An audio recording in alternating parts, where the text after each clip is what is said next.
আসসালামু আলাইকুম প্রিয় ডিগ্রি এবং অনার্স শিক্ষার্থী ভাই বোনেরা, আশা করি ভালো আছো। অনার্স ফার্স্ট ইয়ারের কিন্তু অলরেডি রেজাল্ট আজকে দিয়ে দিয়েছে। আমরা 2-3টা সার্ভার দিয়ে কাজ করব, যে সার্ভারগুলোর মাধ্যমে তোমরা খুব সহজে জানতে পারবে এবং দেখতে পারবে তোমাদের অনার্স ফার্স্ট ইয়ারের পরীক্ষার রেজাল্ট এবং কীভাবে সিজিপিএ রেজাল্ট বের করে সেই বিষয়ে বিস্তারিত এই ভিডিও আমরা বলে দেবো। এই জন্য বলে রাখছি, আমাদের দুটো ইউটিউব চ্যানেল আছে, আলামিন একাডেমি এবং আলামিন আইটিভিডি। দুইটা ইউটিউব চ্যানেলের সবাই সাবস্ক্রাইব করে রাখবে, এর ফলে পরবর্তী এডুকেশনাল সমস্ত নোটিশ আপনারা পেয়ে যাবে। তো এই দুটো ওয়েবসাইটের আমরা কাজ করব। এই যে দুটো ওয়েবসাইট, results.nu.ac.bd আর হচ্ছে রিজাল্টস এর যুক্ত আছে শুধু nu.ac.bd। ওকে, আমরা এটাতে আসি। এটা আসার পরে দেখবেন ব্যাচেলর অনার্স ডিগ্রি যেহেতু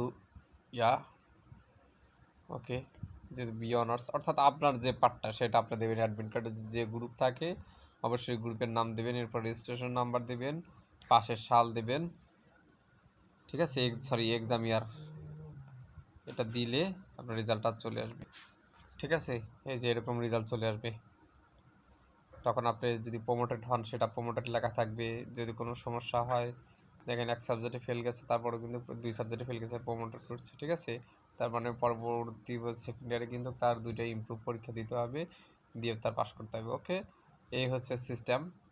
আর সিজিপিএ রেজাল্টটা কেমনে দেখে?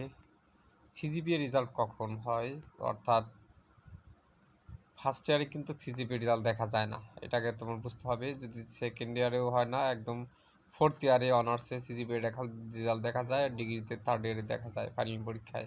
অর্থাৎ প্রতি বছরে গড়ে কোন পরীক্ষা কত পেয়েছো, একদম অ্যাভারেজে কত যোগ দিয়ে কত হয় CGPA result, average gross result, সেটা বের করার জন্য তোমাদের এই ওয়েবসাইটে প্রবেশ করতে হবে।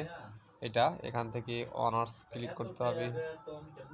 ক্লিক করার পর এখান থেকে যে কনসোলিডেটেড, এই কনসোলিডেটের উপরে ক্লিক করতে হবে। ক্লিক করার পর এখানে প্লিজ লেখা আছে, মানে সার্ভারের একটু সমস্যা হয়। এখানে information, roll number, registration number, passing ইয়ার চাবে এখানে দেওয়ার পরে টোটাল সিজিপি রেজাল্টটা কিন্তু এখান থেকে খুব সহজে দেখা যাবে। এই ছিল আজকের সিস্টেম। আর যাদের রেজাল্ট খারাপ হয়েছে কিংবা এ নিয়ে কোনো প্রশ্ন থাকে কমেন্টে জানাবে, ইনশাল্লাহ উত্তর দেওয়ার চেষ্টা করব।